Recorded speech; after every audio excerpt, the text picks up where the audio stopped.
All right, boys and girls, we're back. It's time for reading comprehension with our daily story read aloud. And today we're reading a nonfiction, not fake, real story about ponds. All right, we have a lot of vocabulary words with today's story. All right, meadow. A meadow is a flat area of grass. Pasture is a lot like a meadow, but a pasture is for animals, okay? Body of water, and it doesn't mean your body. A body of water means a lake, a pond, river, ocean, any area with water in it is a body of water, okay? Provide means to give. Graze means when animals eat grass all day long. Sheep, goats, my horses, cows, they graze. They munch and munch and munch all day long on grass. Wildlife, okay? Wildlife means any animals, okay, that are not owned like farm animals. We're not talking about farm animals. We're talking about any animals in the wild, in the forest, in ponds, in the ocean, wildlife, okay? Fertile mud. Fertile mud means mud that has a lot of nutrients and a lot of vitamins in the soil. And of course, when soil gets super wet, it becomes muddy. So fertile mud has a lot of vitamins in there, okay? So it's good for growing things, great for growing plants, okay? Shore, you might know what shore is. Shore is like the edge of the beach, okay? Nestled. Nestled, it means you're all cozy and curled up in something, like maybe you're nestled up in your bed in a kind of circle, okay? Livestock, okay? Livestock is different than wildlife. Livestock are any animals that you own, typically livestock. It can mean goats, sheep, but usually when we're talking about livestock, we're talking about horses and cows. All right, and look at all the animals in this story. Ooh, how fun is this? All right, turtles, water strider, watch out for him. He does some really cool stuff. Crayfish, and a crayfish actually looks more like, I believe, more like a crab. Worms, snails, clams, beavers, fish, cows, frogs, and ducks. So here we go one more time. Meadow, pasture, body of water, provide, to give, graze, wildlife, fertile mud, shore, nestled, livestock, turtles, water strider, crayfish, worms, snails, clams, beavers, fish, cows, frogs, and ducks. All right. And in our story today, make sure you're paying attention. Trace the question. This is your handwriting practice. Trace on top of here. I better see you, or mom and dad better see you. Tracing on top of here for that handwriting practice. What is the main idea? Okay. What is the main idea mostly all about? You should be doing that for part of your handwriting practice. That's how we can save paper and we can get two things done with one paper. All right. What is the main idea mostly all about? Where does the story take place? Who are the characters? What happened in the beginning? Give details. What happened in the middle? Give details. What happened in the end? Give a detail. Was the story fiction or nonfiction? Did you like the story and why? Why did the author write the story? To entertain you, to teach you, or to change your opinion?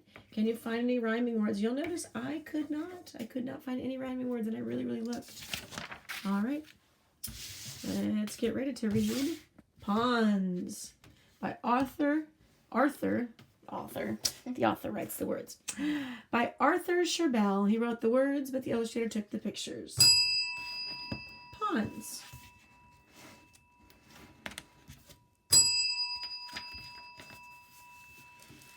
I remember when we're reading for story comprehension, we might do an echo read. This is a short story, so we will echo. We did not echo with Harold and the Purple Crayon because that story was too long. We're not sounding out all the words because this is not necessarily your reading level, okay? All right. Ponds are a common sight in the country. You can find them in meadows and in the woods. Zoom in there. You can even find ponds in pastures.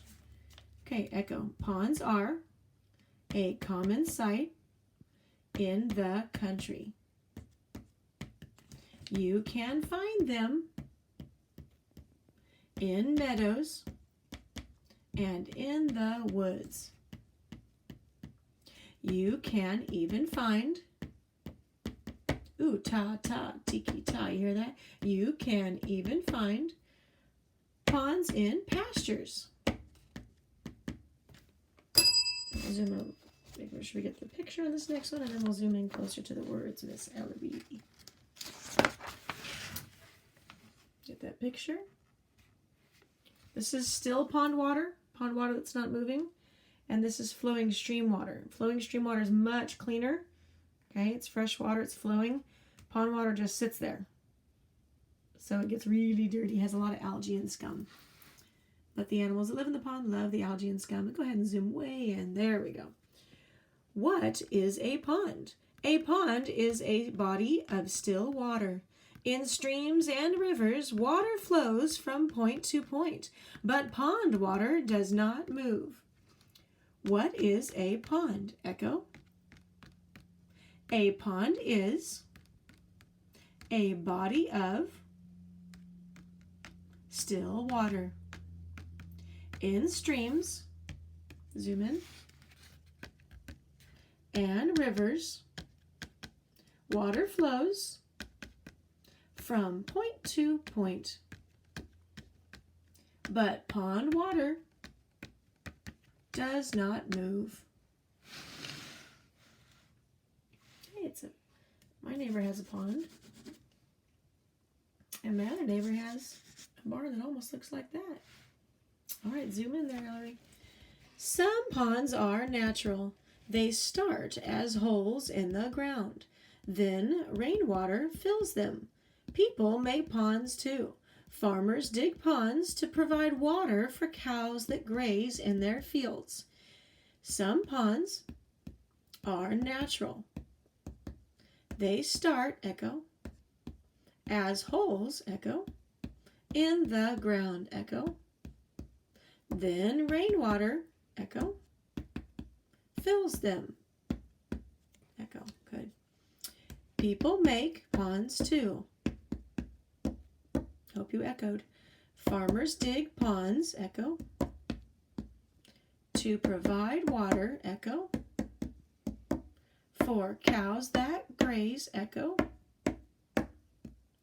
in their fields, echo. Ooh, Mr. Beaver.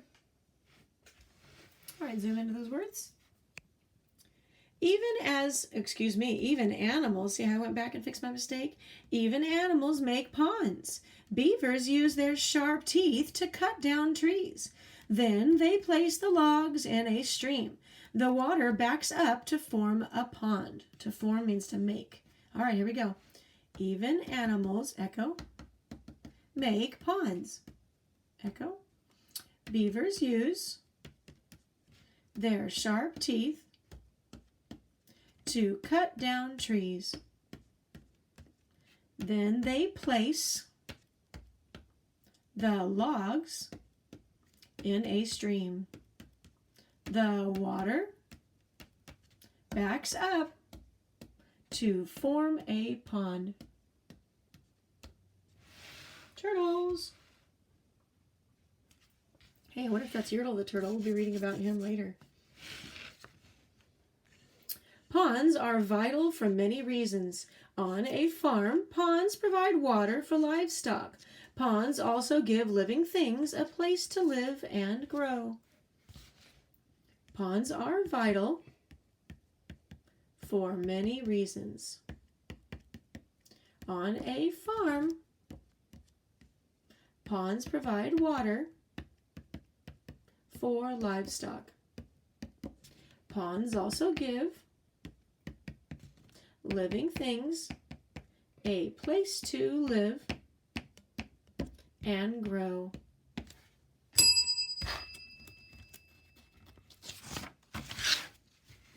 Oh, cool.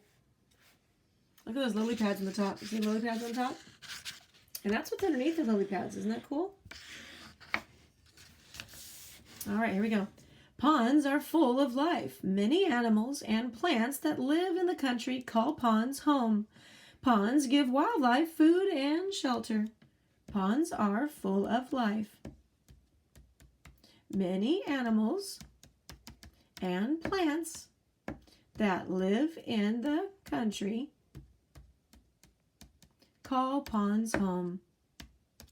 I hope you're echoing. Ponds give wildlife food and shelter. Good. We had one of these underneath the dog's water yesterday because they love to hang out in muddy water. Not all wildlife lives in the same part of the pond.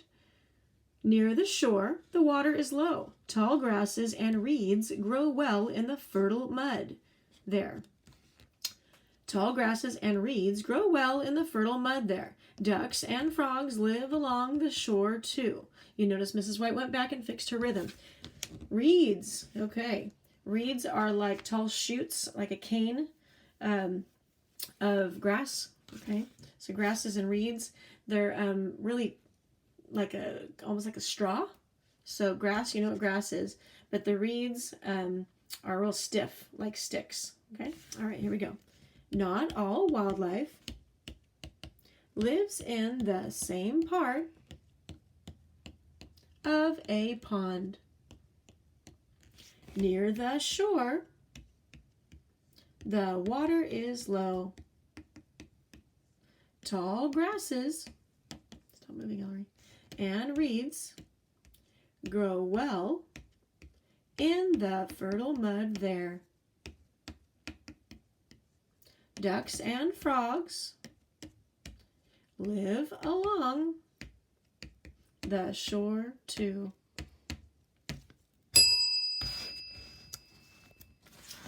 Camera girl's moving too much today. Hold still, camera girl. Boys and girls, tell Ellery, hold still. Do you hear them, Ellery? You hear him telling you? He's going like this. They can't read. Oh, they're going to get dizzy. Oh, they're going to get a tummy ache. All right, here's a water strider, and it says a water, remember, this is a label, a caption underneath the picture, okay? A water strider stands on pond water. How cool is that? All right, and that's his reflection. Large fish live where the water is deep. Turtles swim there in search of food, and insects skate on top of the pond. Look, he's skating without skates. Even the bottom of a pond is full of life. Worms and snails live there. Crayfish and clams live there too.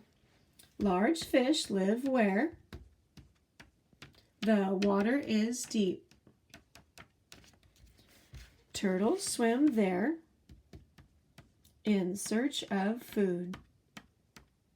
And insects skate on top of the pond.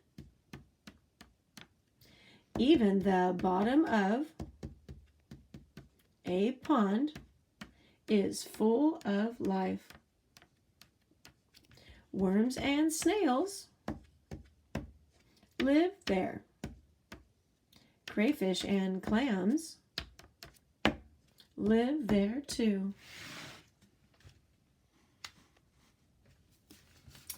The next time you are in the country, look around. You might find a pond nestled in a meadow, in the woods, or in a pasture.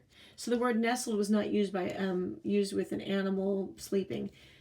A pond nestled in a meadow means the pond is in the middle of a meadow.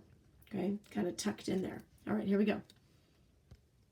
The next time you are in the country, look around. You might find a pond nestled in a meadow, in the woods, or in a pasture. Excuse me. All right. That's the end of our story about ponds.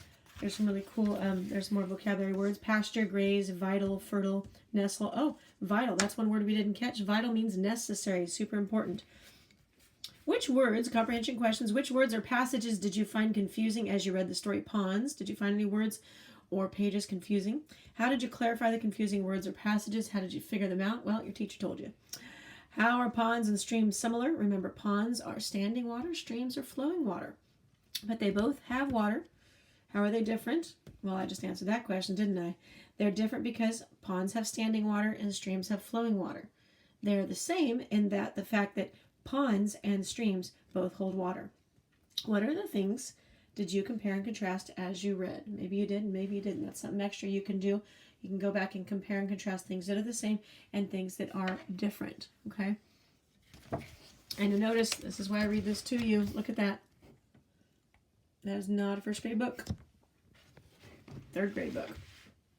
That story read aloud, okay? All right, make sure you go back. I want you to listen to this story. If you want to go over vocabulary words again, you can. I do want you to listen to this story at least 2 times, maybe even 3. Go back into the story and go search for the answers. Go back and search for the answers to the questions. Then check it on here to see if you got it right. All right? All right, see you next time.